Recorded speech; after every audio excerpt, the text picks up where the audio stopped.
はい。これから、日本とプラハをつないでのライブインタビューを始めたいと思います。プラハは今、14時です。はい。私は今回のジャパン ECR ブースのキュレーターの杉山至と言います。よろしくお願いいたします。まず最初にこのライブインタビューの趣旨について説明いたします。今回の PQ2023 の全体のコンセプトはレアビジョンです。私たち日本チームはこれを受けて2つの言葉を選びました。一つは、マレという漢字です。このマレという漢字には意味が2つあります。一つはまさにレアということ。で、もう一つは希望の木、望みということです。パンデミックの後の混沌とした世界の状況の中にあっても、希望を持って未来へ進んでいこうという思いを込めました。もう一つは、つながる、コネクトということです。パンデミックにより私たちは分断されました。これほど様々な距離、ディスタンスというものを意識した時もありません。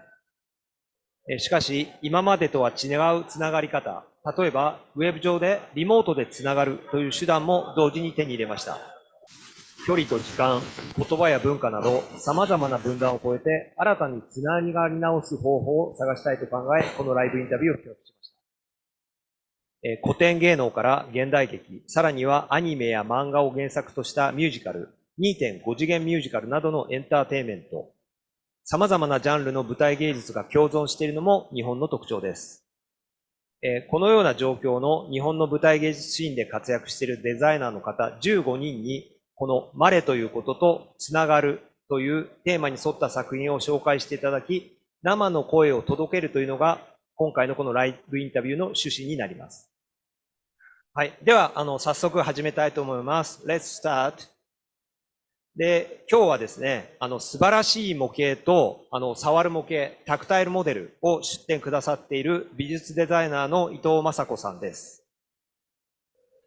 雅子さん、よろしくお願いいたします。お願いします。お疲れ様です。お疲れ様です。本当に、模型が大人気で、すごく細かくできてるっていうのと、あと、はい。触る模型、タクタイルモデルが、触って、で、ちょっと説明はいるんですけれども、これとこの模型が、触る模型と実物の模型が一緒の模型だよとなると、皆さん、アメイジングで、すごいっていうことをおっしゃってくださいます。はい。では早速、雅子さん、自己紹介の方からよろしくお願いいたします。うんはい。模型、展示させていただいている模型は、タイトルが反応工程という作品になります。えーまず、簡単に、次のページに。英語が間違ってたら申し訳ないのですが、私の簡単なプロフィールを、思います。生まれは1973年長野です。はいで、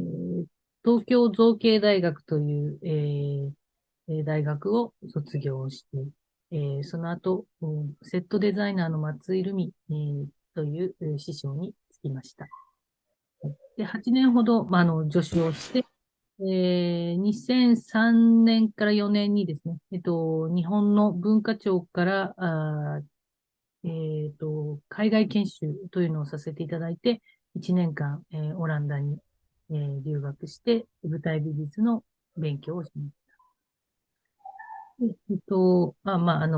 いくつか賞をいただいているのですが、今回展示させていただいている、作品でも、読売演劇、最優秀スタッフ賞というのを受賞しています。で2009年ぐらいからは、大学の非常勤講師もしながら、舞台美術家を続けています。はい。以上がプロフィールです。はい、ありがとうございます。続けて、今回の、そうですね、マレーということと、コネクト、はい。つながるというコンセプトで、この反応工程、作品出していただいたんですけど、それの、解説といいますか、説はい。明をお願いいたします。はい。えっと、ちょっとここにはない、いや、ちょっとあれですけど、基本的に、反応工程はですね、を選んだ理由は、まあ、皆さんもご存知のように、日本は唯一の被爆国であるという、その戦争の、本当に終盤戦のストーリーなのですが、その希望を持った若き、青年たちと、実際に、まあ、国がまだこう制限をかけている国のその流れとが実際にこう行われていたっていうその状況が今回ふさわしいと思って、この作品をチョイスいたしました。まあ、押さえつけようとしている国というか、まだ自分たちが勝つんだっていう、そのずっとそれを守ろうとしている国との、その差が、こう、なんていうんですかね、舞台上にちょっと実は現れているんですけれども、まさにそれが今回は、この展示にふさわしいんじゃないかと思って選びました。で、次に、まあ、その上演される、まあ、時がまたこの、あれだったんですけど、2020年のコロナによって一回この上演を中止するということがありました。まあ、それは舞台上に、ものを立てて、ランスルーを終えて、その場で公演を中止にするという、決断が下された作品でもありました。で、2021年に、まあ、芸術監督の思いを受けてですね、7月に無事に上演されたという作品でもあります。で、まあ、この装置が、まあ、コロナで中止になったので、1ヶ月ぐらいですね、劇場に立ち続けるという、なかなかそれもないことですけれども、1ヶ月立ち続けて、それが解体されて、保管されて、上映に至ったっていうこともまた、一つない経験だったなっていうふうに、思いますし、まあ、この戦争時もそうだったように、本当の情報が、我々に降りていたのかっていうことも含めてですね、なんか一つ一つが、違う、また違った風に受け取ったっていう作品でした。はい。まあ、あとは、この、まあ、芸術監督である、若い芸術監督なんですけど、小川恵理子さんという、方が就任当時に、まあ、そのシステム的に、まあ、毎年1本は必ずオーディションで、全キャストオーディションでやろうと言って選んで、まあ、全員が演出家とも初めて、スタッフとも初めてというような形で作る、なんていうんですかね。まあ、日本でもなかなかない珍しい、プロデュース公演でした。で、まあ、この作品は、まあ、そこに、触る模型も展示させていただいてますけれども、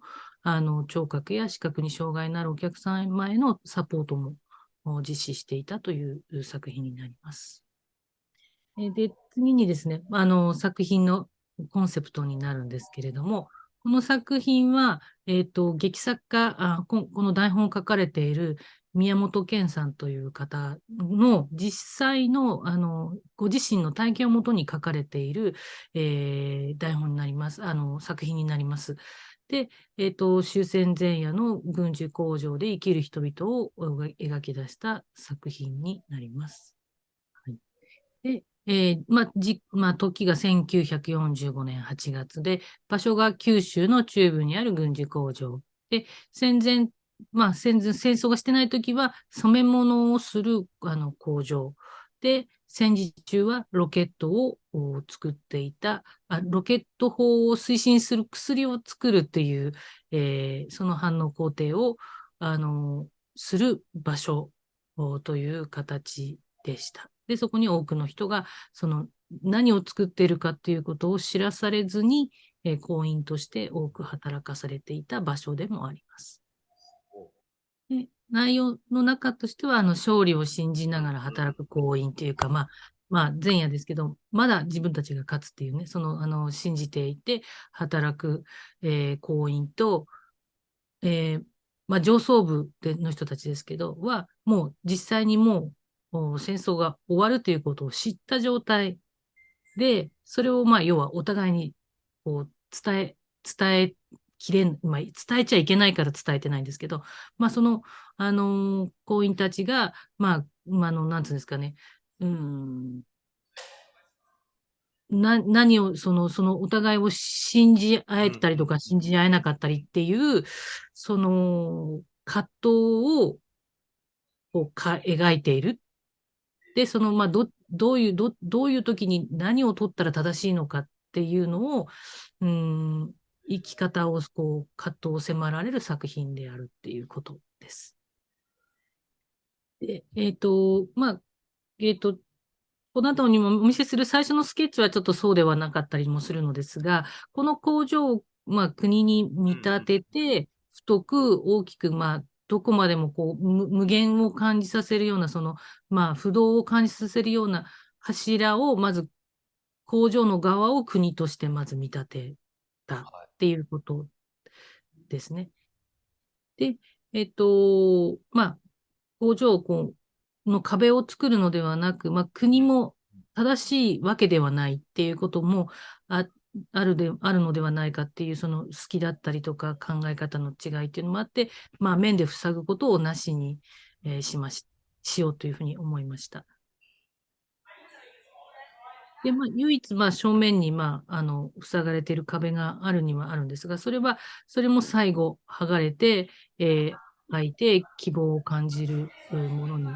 したいと。これは、唯一演出家から出た希望であった、こうしてほしいっていう希望であったんですけど、っていうのが今、正面に、かかっているパネルになります。で、この不動と思われる中に、泳がされている、国民というものを置くために、を作ってみようというふうに思って、中で働く空間を、少しちょっと、柱から離して、少し実際に3階だっていう設定でもあるんですけれども、それを感じさせるために、ちょっと浮島のように空間をちょっと区切って斜めに置くことで、実際の3階だという空間と、国と人とのこの、ズレだったりとか、思いのズレだったりを、表現しました。で、これ一番最初に本当に、最初のスケッチですね。一番最初のスケッチですね。で、これを書いたときに、ちょっとやっぱり柱とか物足りないってやっぱり自分の中で思って、自分が思ったコンセプトとはちょっと違うなと思いながらも、手が勝手にもうすぐ白模型の方に行ったっていうのがちょっと、私の今回の流れなんですけど、それが、次のこの状態になるんですけど、あの、絵を描くよりちょっと手を動かした方が早かったので、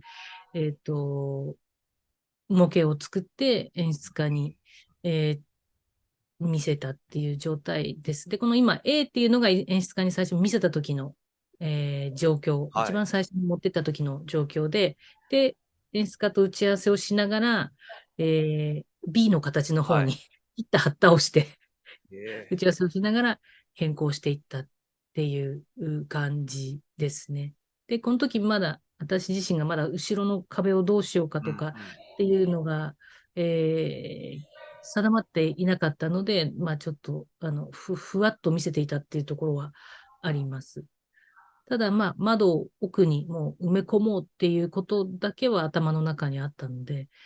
そこだけは先に演出家に見せたっていうところです。はい。そうです。この窓の大きさは実際にこれも劇場の、躯体っていうんですか、の大きさなので、えーちょうどそれがうまくちょっとはまっているなと思ったので、窓をその場所にセッティングして、で、あとはここの時に問題にっていうか、3階で下から上がってこなきゃいけないのに、うんうん。今、下手にある階段だと上から下に降りてくる感じに見えてしまうとかあって、さらにここから、もうちょっと考えなきゃいけないねっていう話になったのと、本当はお風呂のシーンからスタートするんですね。で、おえ風呂は本当はちょっと見えてなきゃいけないんですけれども、えちょっとそれは、なんかいろいろなんとか話し合って、今真ん中、まあ上の写真を見るとあれなんですけど、こう太い柱の前に下からこう上がってくる階段はい、がはい。あるんですね。テーブルの後ろとかに見えるかな。そこの下にお風呂があるという、もう設定にさせてもらいました。はい。はい。まあ、ちょっと図面をお見せする時間があれば、ちょっとあれなんですけど、かなり、役者には、負担をかけながらですね、奈落から上がってくるという、設定に、変えていくことになるのですが、で、これまだちょっと、下手側にまだ階段が上にあるのですが、この後、この時は色味と、あと後ろの壁のあり方ですはい。ね。演出家と話をして、上手の、下手のその階段に関しては、また今、展示させている模型の方向に、後々変わっていってます。はい。で、奥に関しては、まあ、これが、壁が、もう扉のように普通にこう窓が開くように、えーオープン、オープンして最後窓になろうというふうな話になりました。これが今現在飾られている模型とはい、はい。同じものになります。はい。で、これに関して、まあちょっと文字とかがあるんですけども、時代的に、これが日本でも、まあ文字の編纂があるのうん、うで、ん。ちょっとそれをおまけのようにお伝えしようと思いますが、実際に今、この画面のように、今は左から下記現金っていうふうに、書きますが、当時は右から下記現金っていうふうに、書いていて、で、こういうので時代をわかるように、しています。そうですね。はい。まあちょっと雑学的にあれだけ出しておくと、基本的にまあ左、文字、日本語は最初は文字がもちろんなくて、それを記録するために誕生したものなんですけれども、日本語の文字は、借りてきたものとして、まあ、中国の方ですね。だから借りてきたので、漢字のキャラクターが、使われて、いるそうです。で、まあ、まあ、ひらがなとかカタカナとかそういうかな混じりにしているという言語自体も、珍しいと言われています。はい。まあ、いろいろ多分きっとあるんだと思うし、まあ、もっと正しい情報がもしかしたらあるかもしれないんですけど、私が得た情報の中では、まあ、1940年ぐらいうん。から、左から、右に、書き方が統一されたということでもありますので、そういった意味で、この作品は、あの、えっと、その前から立ってる工場になるので、右から左っていうふうに、え書いて、なんつうんです、戦前からある工場っていうのがわかるようにしているということになります。はい。ものすごいディテールですね。はい。はい。いい形に。はい。ありがとうございます。はい。で、一気に、ちょっと触る模型とリはい。アル模型。えっと、私も、この作品で触る模型を作るまで、あんまり、視覚的な、はい。視覚的なことということに気を使ったことがなかったのですが、これを作るにあたって、視覚障害がある方でも、要は完全に見えないといううん。方だけではなく、色の違いが、うん。濃淡がはっきりしていることで、えーそのものの違いを把握できる方がいらっしゃるということと、まあ、やはり、その、手先がすごく敏感なので、そういった意味で、もの、うん。あの、もののその表面ですね、の素材を変えることで、まずえーよ要素を伝えることができる。それが1ミリだろうが5ミリ、0.5ミリだろうが、その彼らはその触っただけでその違いがわかるっていうことを教わっで、それにおいて、その今の、とてつもなく簡易にするんですけれども、それを出したのが今会場にある触る模型になります。ですね。実際に彼らが触って、いる場所に私もはい。いたんですけれども、やっぱりまあ、肩幅ぐらいまでのものだと、抱え込むようにして、触って、で、自分が座る席がここからどのぐらいにあるかっていうのを、この手で本当に触りながら、もう細かく触るんですね。で、それを触った後に実際に劇場に入って、さらに、あの説明をする方がいて、実際に、ちょっと後ろから何歩か歩いてみますっていううん説明もしながら、その装置の、ここに柱があります。下に階段が何段ありますっていう説明をしながら、その今まで触ったものと合わせて彼らは装置を想像するっていう、状況でした。で、まあ、説明の方が、東に何歩行ったら柱があってって、まあそういう説明の仕方ですね。面白いですね。はい。なので、触る模型はいかにおそらく、簡易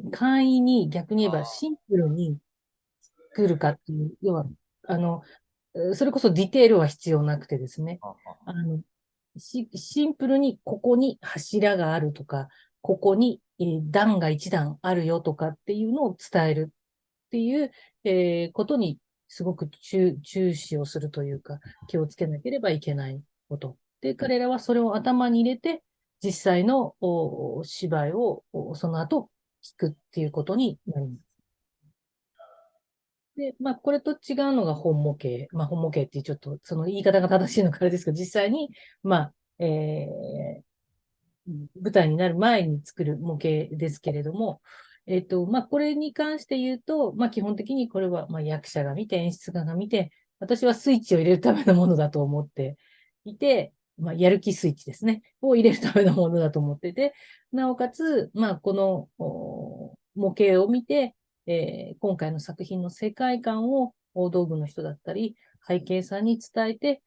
これを実際に大きくしてもらうためのものだというふうに思っています。はい。で、まあ、あとは、ちょっと美術家協会のことですけれども、まあ、こういった、まあ、模型をですね、協会が、まあ、アーカイブで、まあ、今デジタルアーカイブも含めてですけど、アーカイブにも力を注いでいますので、まあ、こういった、美術家が作るものを、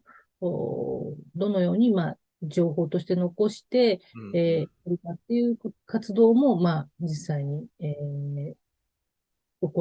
行っ行っていまして、で、まあ、この作品の、思いの詰まった作品を、まあ、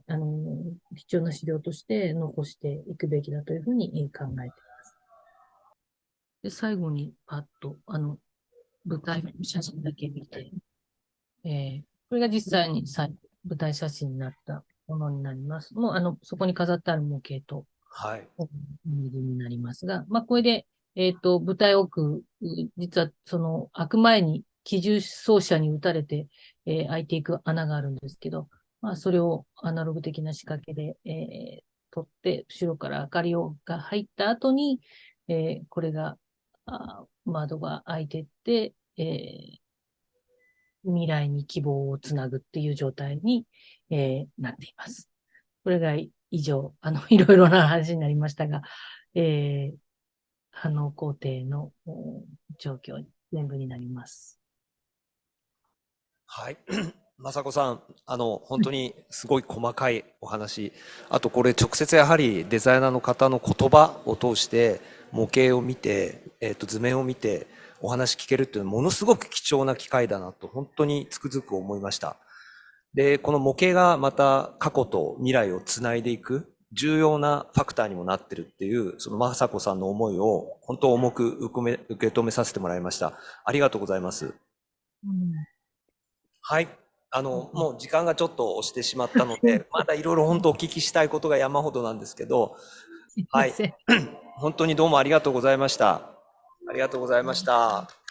りがとうございました。はい。